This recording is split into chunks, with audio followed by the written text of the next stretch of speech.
Hey everyone, welcome back to Catching Up with the Walkers. Thanks for joining us on a cold day. Cassie has not warmed up yet, apparently. I got my favorite little, I don't know what this is. If it unsnaps completely, it's a blanket, but then you snap it around your arms, you snap it here and you zip it up, and excuse me. It jumps out. It's cozy, and my mom got it for me for Christmas 2 Christmases ago, and I still love it. Is your favorite. Yep. So I love, this is my favorite feel of blankets. kind of like a poncho, but not. Like a, what's that Snuggie thing? It's like a poncho Snuggie. Yeah, it can just be a normal blanket though if you want it to be. While Gary was in Puerto Rico, I slept on top of the blanket and sheets and used this the whole time because I love it. And so since I was the only one in the bed, I could. Okay, there you go. Well, Cassie has a favorite blanket. You guys can tell that. She also has some favorite drink in her hand, I think, right now because it's also warming her up. Yeah. A little bit of Cog Hill coffee. Yeah, decaf, and I got a runny nose today. Oh. Why do you think that is? Maybe because it was like -2 degrees last night? Probably. That's probably it. So here in Oklahoma, if you guys haven't been following along, our weather has been up and down, but right now, not only is it down, but it is way down. Yeah, I know you Canadians. You say it's just getting started, but this ain't normal for us. Everybody up north, I said, you guys can have your weather back in one of the last videos, and they said, oh, we like to share. You guys can keep it for a little bit. And you know what? We're going to take it while we have it because it won't stay around for long. In Oklahoma, they have a saying, if you don't like the weather, just stick around because it's bound to change. Yep. And I think not tomorrow, the next day, it's going to be 40 degrees. So all the ice and then stuff my allergies will be crazy again. should start melting, but a little bit of a roller coaster for now. Well, if we can keep Cassie awake, she's got her yawns going on like always, but we wanted to just catch up with you guys today about one question I think we had in one of our last videos, but we didn't really have time to get to it because it's a longer story than the average question was that you guys were throwing at us. So, I know, Mazzy, Ransom, you went through Ransom's adoption in a series of videos a little while back. A series of pictures with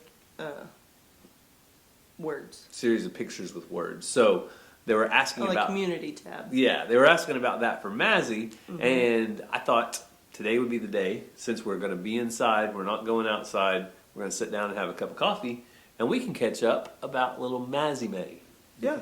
Because not everybody knows our story, and not everybody has been following along from the beginning of YouTube. I think we've covered this probably a time or two in the past, but now's a good time because people keep saying things about Mazzy, and it's called Daddy Bear coming out a little bit. Mazzy doesn't like to necessarily be outside. She's not... She likes to be outside when the weather's perfect to her temperature. Yeah. When the perfect weather for her, she likes to be outside. But she don't like to be outside in cold weather. She doesn't necessarily love the farm life. She doesn't love to be outside in super hot weather. Meaning that the farm, she's not just super invested and interested like Ransom is. She gets excited about new animals or new babies, and then she's good. She does like the garden. She likes planting and watering it. But if it was up to her, she'd be living in the middle of town in a cul-de-sac, and everybody on the street would play 24/7. That would be probably perfection to her. But that's not what's going on. She lives on a farm, and all of our kids obviously live on the farm, but they don't all want to go out and do farm stuff 24/7. And as parents, we encourage it at times because we like to have them be exposed to different things. We like to have them build some work ethic, and a lot of farm chores and farm things will do that to you. But we also have come to the realization pretty quickly that farm life isn't for everybody. Yeah. It's pretty close to my family dynamic growing up. I was the youngest and a tomboy, and always by my dad's side. Ransom's the youngest, and as soon as Gary starts stirring in the morning, here he comes. Are you doing chores? Are you getting ready? What are you doing? He's ready to go. 100%. My middle sister longed for the city, and that's where she lives now. And my oldest sister, give or take, you need help, I'll do it. Ranger helps. Ranger likes the animals, but he's not out there 24/7 like Gary. So everybody's personalities are different. Yep, and Ranger probably was more when he was actually Ransom's age. Yeah. So I think there's probably an age point in time when it's not as fun just to run around and do chores with Dad all day. Yeah, Ranger, if we need to help, either he will or he's forced. But if Gary's going to do something, he's like, well, what are you going to do? Gary tell me, he's like, oh, that sounds fun, and he'll go do it. Or what are you going to do? That sounds kind of boring. Yeah. So age and whatever, but like Gary said, everyone can choose their own thing, but our kids aren't forced unless it's all hands on deck where you really need help, or do you want to make some extra money, or no, today, this is what you're doing. Yeah. But it's not forced every day. No. There are options. But to start off, He and I is kind of the one that chose the farm, not them. yeah. And on a daily basis, recently at least, somebody has been off the farm a lot more than on the farm due to her own scheduling of her own basketball games. I'm not personally playing in them, but No, but you're the person that's scheduling scheduling for other people. Yeah. So, all that to say this. That ain't my phone. I silenced it. All that to say this, way back before, it was about the time we started our farm, there was a little girl that came along. So let's get to that story. So way back, before we ever had a farm, before we ever had YouTube, and before we had already planned on having a farm one day, but there wasn't anything in place yet to be there. Yeah, we've talked about it before. We used to buy and flip houses and sell them. And Ranger was about a year and a half. And Gary and I always felt a calling to foster or possibly adopt. And so it was in October. Ranger was born in 2011, so November of 2012. I emailed ICW, Indian Child Welfare, and I told them that we would like more information. So they contacted me to set up a date for them to come do like a walkthrough, answer any questions. ICW takes it very slow, and they don't just bombard you with a bunch of stuff like some other agencies. So they like to come out, just walk through the house and say things that you would or we'd need to fix or what you'd need, things like that, and then answer any questions, because they said a lot of times after that pre-walkthrough question, then people's like, okay, this really isn't for us. So that's what they did. And then in February, following that November, we went to our 2-day training to get certified. And then more paperwork was filled out, and it seemed like every time we filled out some paperwork, we'd get more paperwork. Did more paperwork because now and within good reason, because you're signing up to be trusted with another human being. Yeah, instead of just sending us a stack this big, they did it in increments, which we appreciated because it wasn't overwhelming. So then in May, they came for our final thing, told us they had everything we needed. They walk through, they check your cabinets, make sure you have the little locks on them, make sure you have a fire extinguisher in place, make sure all your pews are locked up and all the good stuff. Yeah, so at the time we had an in-ground pool, so we had to put a fence around that. So in May they came and said, everything's good. They said, but since you guys are wanting a newborn, it will probably be a while before you hear from us. And part of the reason that we signed up for a newborn at that point, and I say signed up, that was our age requirements. Yeah, you tell them what ages you would be willing to take. Yeah, is because we always wanted to have Ranger be the oldest. Yeah. We always want to bring foster children into our home that are younger than our biological siblings, just for the fact, many facts, but just for the fact that he can set an example, hopefully, for the younger ones, and he won't have somebody older than him being impressioning. So, I got a cough drop. But, yes, Ranger was a little over a year and a half, so we knew we wanted a newborn, or that age, so that he could be the oldest. But since I can have children, they told us, newborns usually go to families who can't have children, so it'll probably be a while. And we're like, okay. Yep. And so they left. Well, let's try this one more time. So 2 months go by, and I got a phone call from ICW that said they had a newborn that was 17 days old and needed a place to go. I was standing in the kitchen of our house, and I was like, can I call you right back? Can I ask my husband? They're like, yes, but you have 45 minutes. So, called Gary. We had asked all the questions that we knew we wanted to ask beforehand. So I called him back and I said, can we come meet her? Because we would like to meet her, hold her, things like that. And they said, absolutely.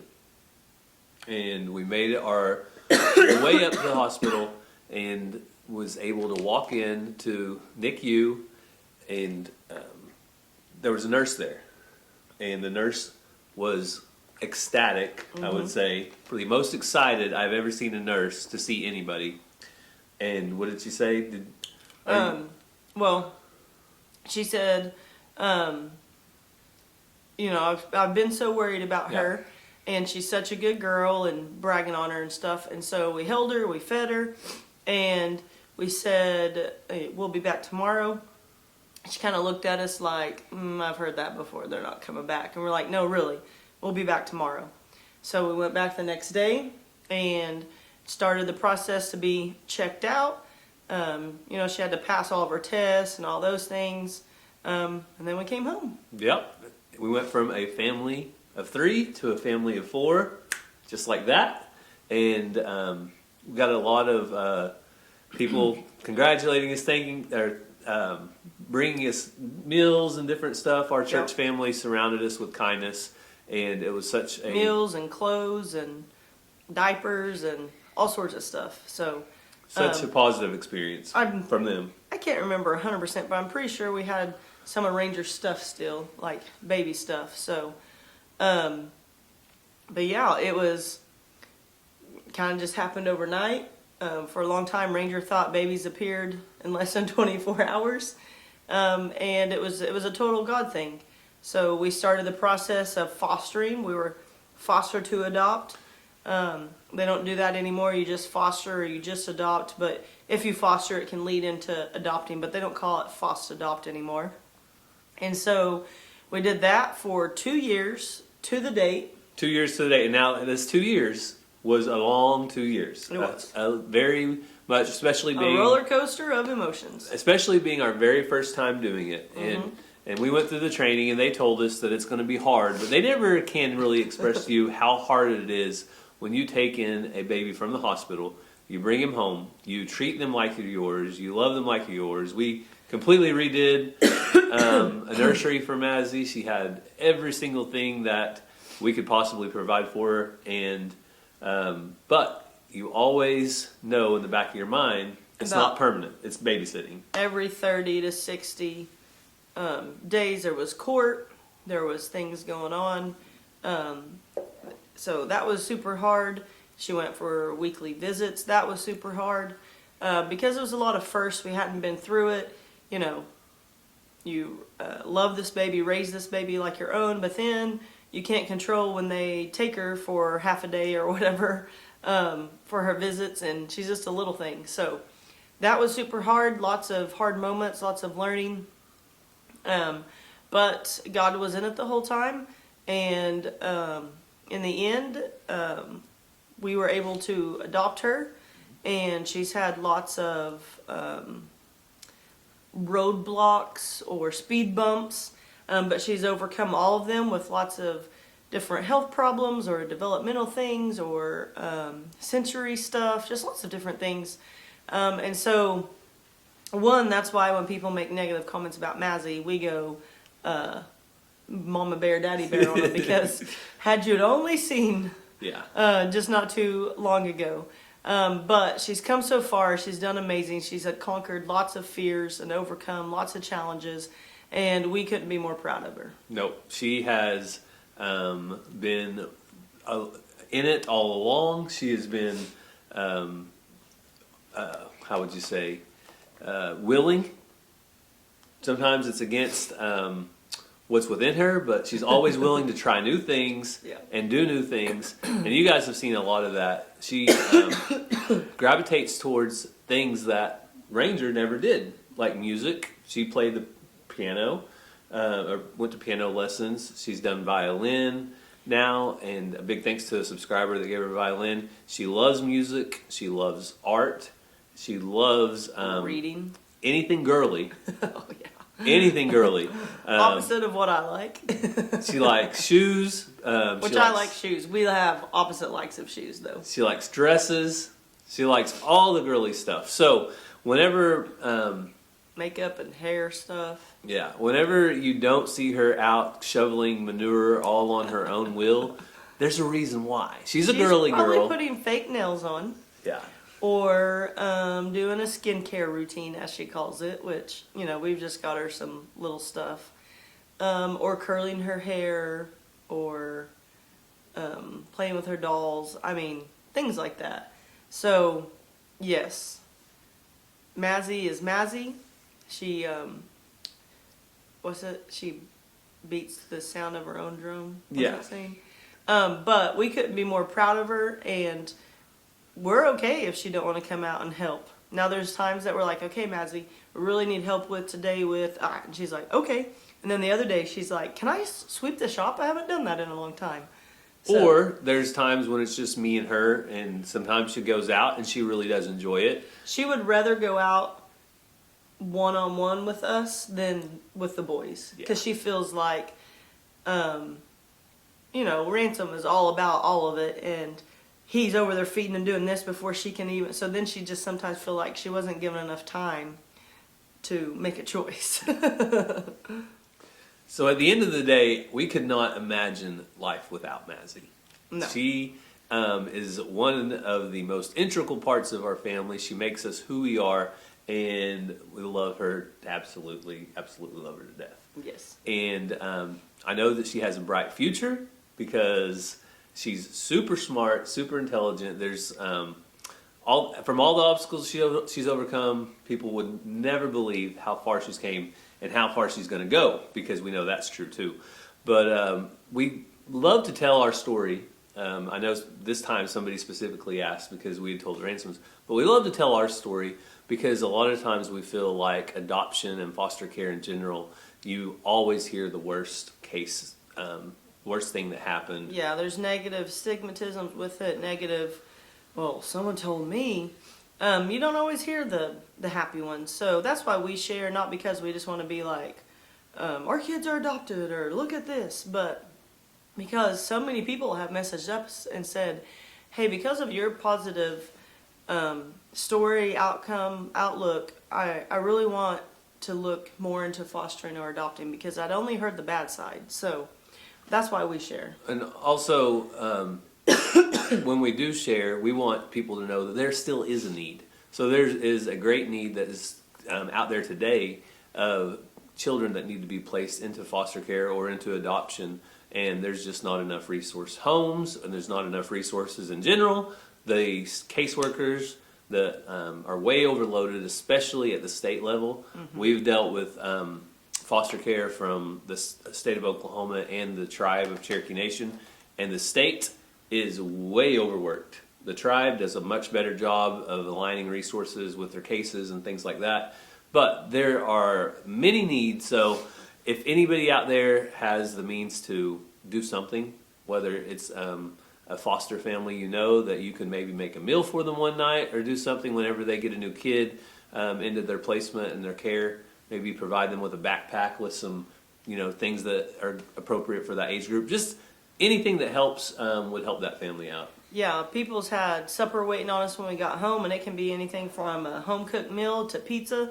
Like when we've got home with the children, I've come home to diapers and wipes on the back porch.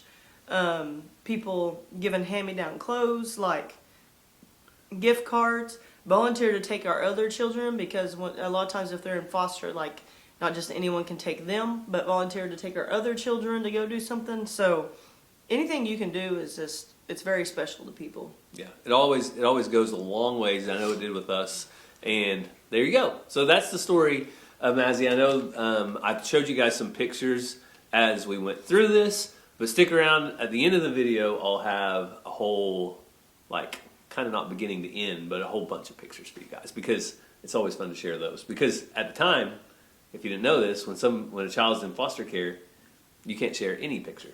Not of their face. Side profiles, or you have to put something over the face. Yeah, so we'll let you see all of it. So just while we took a minute to take a drink of coffee, Cassie showed me a video that she watched yesterday of an awesome dog named Fuzzy. Yeah. Isn't that awesome? Yeah. So that's what I love about Time Hop. I have Time Hop on my Instagram, and so old stuff pops up, and that popped up of Mazzy saying how awesome it was that Fuzzy was riding with us. She couldn't talk very well then. She could only say one word. She didn't make sentences. So awesome was about all we got over and over. Yeah. Let me show you that video though real quick.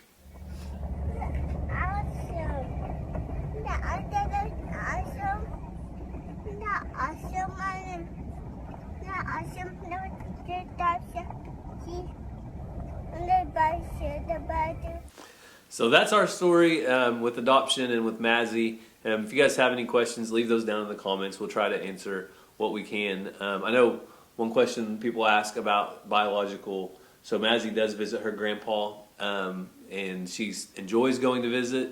And it's fun to see some of the things that he was interested in as a child. Like he was a traveling musician or singer, and singing and singing competitions. Mm-hmm. One of Mazzy's favorite things to do is sing. Yes. And so we retain those relationships as they're appropriate, and try to make sure those connections are there to know. And we also tell our kids they are adopted, obviously. Yeah, which I was going to say, Ranger's our biological son, and then Mazzy and Ransom are adopted, because a lot of times people ask that. Yeah, so those are a couple questions you may have been wondering along the way. So as far as prayer requests, our good friend Brandon Eddy is about to have his gallbladder removed. Yep. So if you guys would say a prayer for him, as it's never fun going into surgery, but also he's really looking forward to some relief, and just praying that this is the problem, and we'll fix it. Yeah, so everything with that goes well, and everything over at their farm and their home to be built soon. There's just a lot going on. If you guys haven't subscribed to Eddy Family Farm, you guys go check them out. So yes. We want to thank you guys so much for following along and catching up with us. We hope you have a great day, and God bless. Love you guys.